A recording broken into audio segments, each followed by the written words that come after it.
All right, you guys. Today we got how an NFL legend who refused to tackle made every team fear him. Now, man, if you know who we're talking about DION Prime Sanders, bro. I got nothing to say.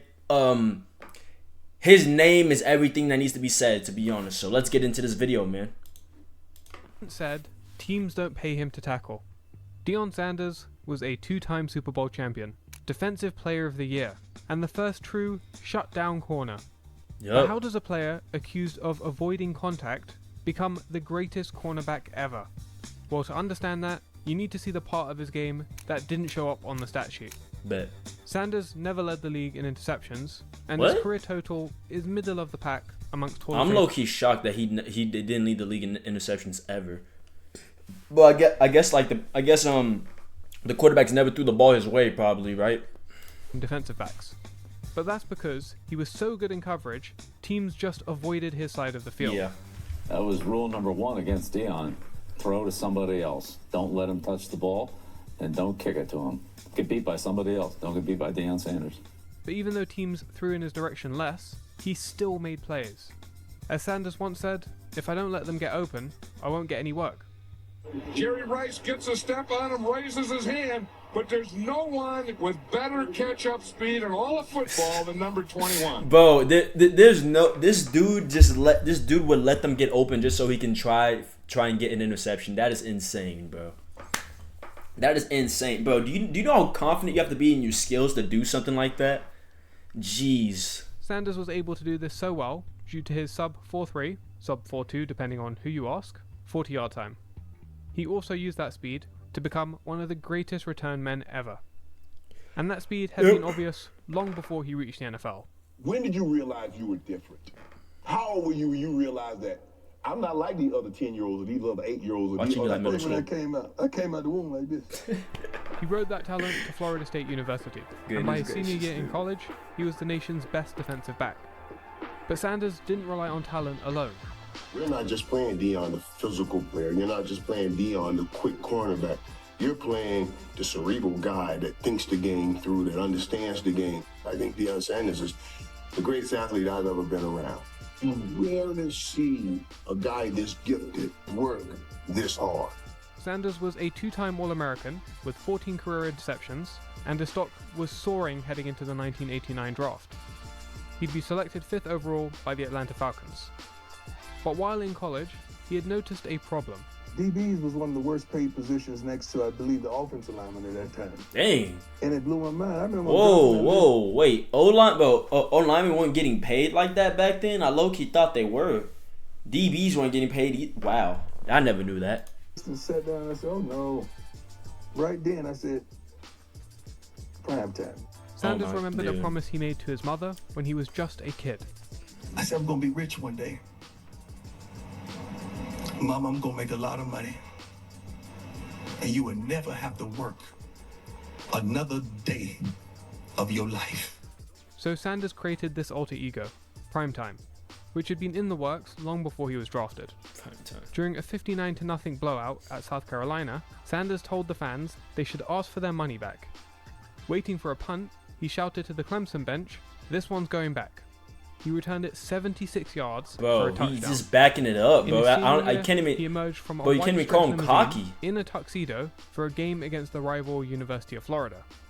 Sanders was flashy, he had swagger, and he was arrogant. But in college, he backed up the talking. He believed he could do the same in the NFL. However, the Falcons were offering him $400,000. Ooh. He could not retire his mum with that. Yeah. So he demanded $11 million. It was an outrageous demand, but even in a market where corners weren't paid much, Sanders still had leverage. That leverage came from baseball. What? He was drafted by the Yankees in 1988. So this man said, nah, I don't want $500K, bro. Give me $11 million, or I'm not gonna play, bro. Wow, and they gave it to him. 1989. You can do that when you're prime time, I guess. So while his contract dispute with Atlanta dragged on, Sanders simply went to work in New York. On September 5th, he even hit a home run for the Yankees. Suddenly, the question flipped. Was he about to become another Bo Jackson, choosing baseball over the NFL? Well, if anything, Sanders was leaning the other way. Oh. I've always said that I love football and that baseball is my girlfriend. And the day after that home run, he proved it, signing a deal with the Atlanta Falcons worth more than $4 million. Okay, 4 so he days didn't later, get it. He was Okay, playing never in his first NFL game. Breaking 2 tackles and slipping past several other defenders, he Oh returned my a punt gosh. 68 yards to the end zone. That Dude. made him the only player to hit a home run Imagine in the being in that majors stadium, and score a bro. touchdown in the NFL in the same week. And throughout his career, Sanders kept stacking firsts. But football was where he believed he truly belonged. Even so, living up to the primetime hype was tough on a Falcons team that went 3-13 his rookie year Oof. and 5-11 the next season. Dang. Fortunately, by 1991, things finally clicked. Jerry Glanville, the architect of the Falcons' dominant grit-splits defense of the 70s, was now in his second year as head coach. But the 1991 Falcons were not a defensive team. Instead, with the league's 5th best offense, they built a system predicated on the deep ball. We didn't have any West Coast long handoff. I'd rather take a stick in the eye than watch Bill Walsh's offense. A 2-3 start, however, left most thinking this was the same old Falcons. And it looked like it would only get worse as the 49ers were waiting for them in Week 7. Dang. The marquee matchup this game was DION Sanders versus Jerry Rice. I thought It was T.O. their 5th of I'm 10 stupid, eventual hold on. matchups. And if you want to be the greatest, you have to beat the greatest. So Sanders leaned on his obsessive preparation, something even more important when facing Jerry Rice. I knew everything about my opponent, his likes, his dislikes, and I studied coordinators, not just players. Yeah. Coordinators stay, Yeah. players change, and coordinators just use the guys like checkers. So I studied those guys. Now you couple that with talent and a work ethic, and you're here. Yeah. Sanders' best performance against Rice would come later, in 1993, where he had 2 interceptions, including one on a pass intended for Rice, and another to seal a 27-24 win. But today, in Week 7, Rice had the upper hand. Dang. Still, Sanders answered back with a 100-yard kickoff return touchdown, helping the Falcons pull off a 39-34 upset. However, many considered this a one-off performance. This is the Falcons, a team who hadn't had a winning season since 1982. Dang. But 3 weeks later, they'd get their answer in a rematch. This game, however, turned out to be a slugfest. The 49ers led just 7-0 entering the 4th quarter. While Rice had won the battle in Week 7, in the rematch, Sanders shut him down. Rice had 6 catches for 44 yards, meanwhile Sanders had 2 Jeez, pass bro. breakups. Hey, bro, mind you, this is the best wide receiver of all time, and he held him 6 catches and 44 yards, dude.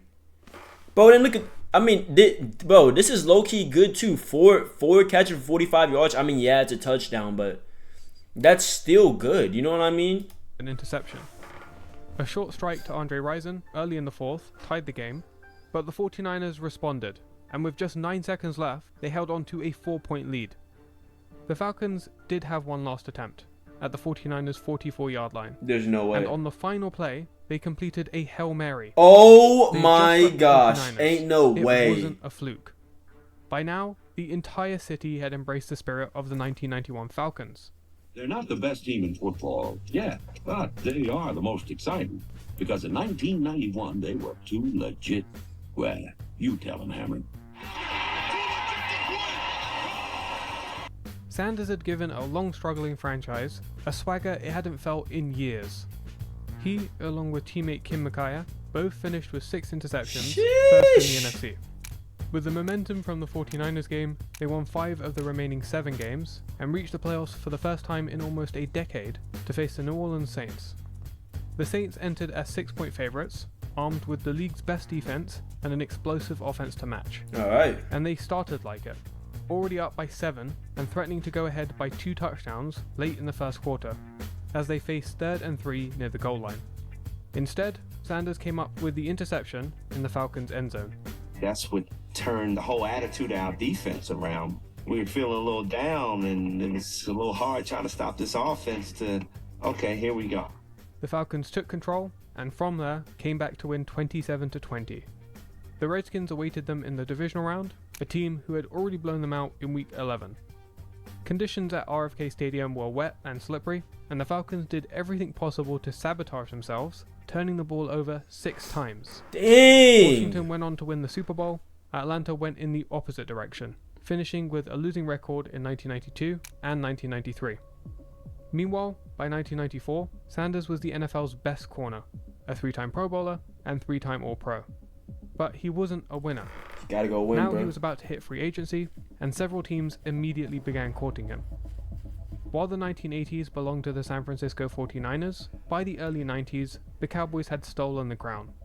They had beaten the 49ers in consecutive championship games, going on to win the Super Bowl both times.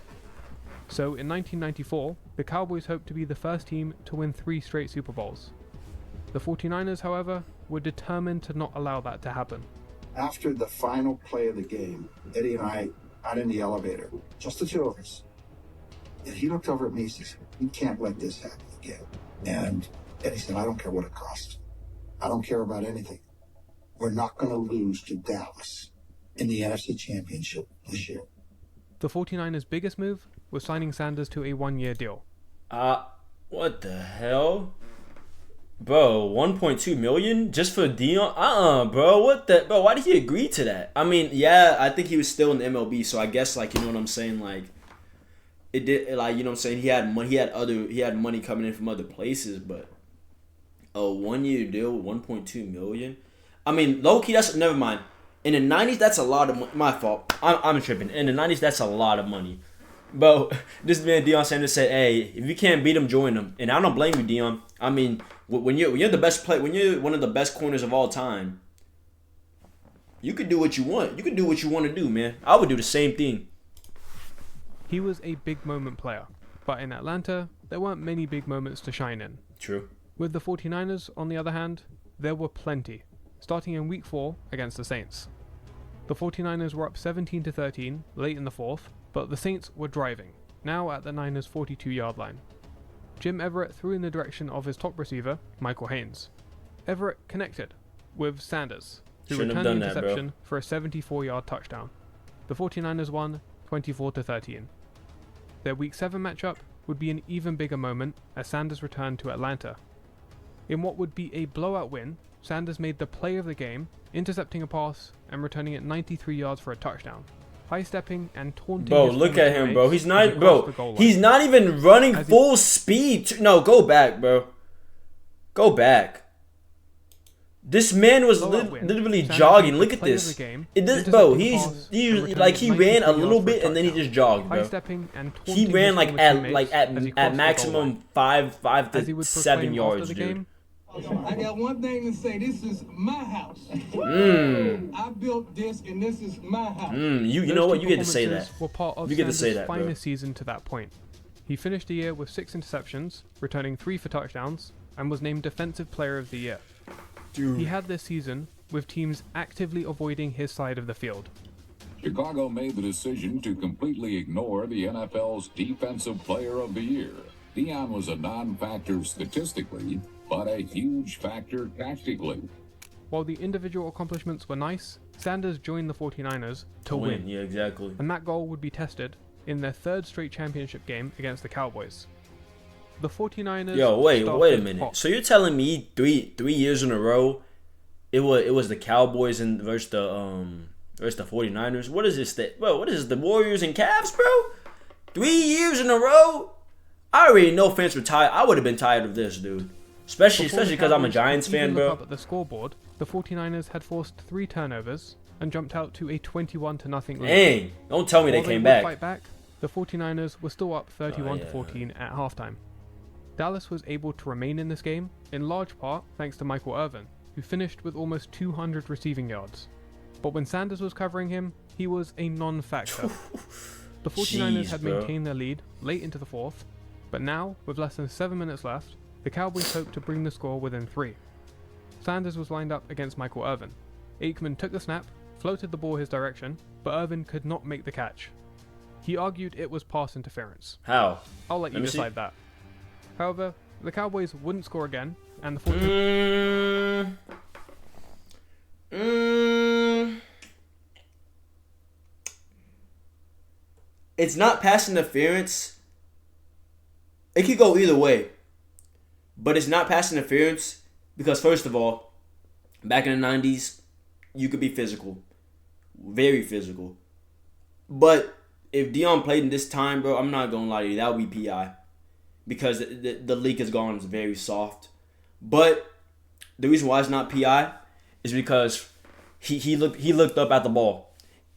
If Dion was just looking straight at the receiver and just like and having his hands on him like he did, then yeah, I would agree. I would be like, oh yeah, Dion, what are you doing? You know what I mean? But he had his hand on his arms where he can't even catch the ball. He can't even try to catch the ball, attempt to catch the ball.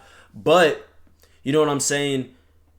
He looked up at the ball. He looked up, and that's what separated PI and not PI. You know what I mean? Niners won 38-28. Sanders really was the final piece. They needed to beat the Cowboys. Yep. And once they did, the Super Bowl felt almost effortless, because the NFC Championship game had already felt like the real Super Bowl. The Super Bowl wasn't for 2 more weeks, but we all knew this was the main event. The 49ers blasted the Chargers 49-26, and Sanders got in on the action with an interception early in the fourth. But with the season over, his contract was up, and another team was ready to make a move. Bro, this dude Dion. He felt that the only way we... Bro, this dude Dion, he went from the 49ers to the Cowboys. That's funny. He was like, all right, I'm gonna help y'all guys out after you know what I'm saying. I hope you know what I'm saying, beat y'all. That's such a Deion Sanders thing to do. Back to the Super Bowl is that we take Deion Sanders away from San Francisco and put him on our team. There is no star on that team any larger, as they say down in Texas, larger than life, than Neon Deion Sanders. The grand entrance made today at Texas Stadium. Sanders with his family after signing a 5-year, $35 million deal with an almost $13 million signing bonus. Dang! But Dallas had to start the season without their new star. A knee injury and surgery kept Sanders out until Week 9. He would return just in time for the Cowboys' ultimate test in Week 11, ain't no way, San Francisco 49ers. But despite how important this game was to the Cowboys, they were not prepared. We thought we'd line Dion up on Jerry and the other corner go opposite the whole game, but they didn't do that. They moved Jerry around. They got him on linebackers. They created matchups of what they wanted to see there, and we really wasn't prepared for that, and it was hard to adjust. What resulted was a devastating blowout loss. Cowboys and take that was a fall. with the 49ers starting their backup quarterback. The man who they Dog. signed to beat the 49ers was not able to save the Cowboys. They still finished 12-4, but San Francisco remained. Yo, why didn't they just have him follow him around? They probably weren't doing that. Wait, were you allowed to do that? I don't know. Never mind. The rules were probably different back then. So never mind. Fortunately for them, the Packers would defeat the 49ers in the divisional round. With their rival suddenly out of the way, the Cowboys had a clear path and they beelined straight to the Super Bowl. This would be Sanders' only season, from 1991 to 1999, without a Pro Bowl or All-Pro selection, and his lowest interception total so far. But remember, he missed half the season, and by this point in his career, teams were barely throwing in his direction. Even so, the signing paid off, as the Cowboys went on to win their 3rd Super Bowl in 4 years. Sanders kept dominating, earning 4 straight Pro Bowl and All-Pro selections, and even playing corner and receiver for most of his snaps in 1996. Dog, ain't no way he played receiver. After that run too. came a brief stop with the Redskins, a short retirement, and then a final stint with the Ravens before he officially retired in 2005. Deion Sanders was the greatest corner to ever play. Yes, I He agree. could easily cover the opponent's best receiver with no help, and the fact he was able to have such an illustrious football career while also playing baseball, and therefore missing training camps, OTAs, and preseason games, is incredible. For example, in 1992, despite missing several games, he led the NFC in Pro Bowl votes. And in 1993, he didn't play until week 7, yet he still led the NFC with 7 interceptions in That is 11 insane, games. bro. But as Deion has said, there wouldn't be a Deion Sanders without Bo Jackson. The two-sport path he walked, while Bo Jackson walked it first. And no athlete has ever done it with more raw power or more ease. If you want to understand the blueprint that made Prime possible... Bro. Don't even get me started with Bo Jackson. You know what? Yeah, we can get started with Bo Jackson in a later video. But man, if you're new here, like, subscribe, comment down below. And until next time, I'll catch you guys in the next one, man.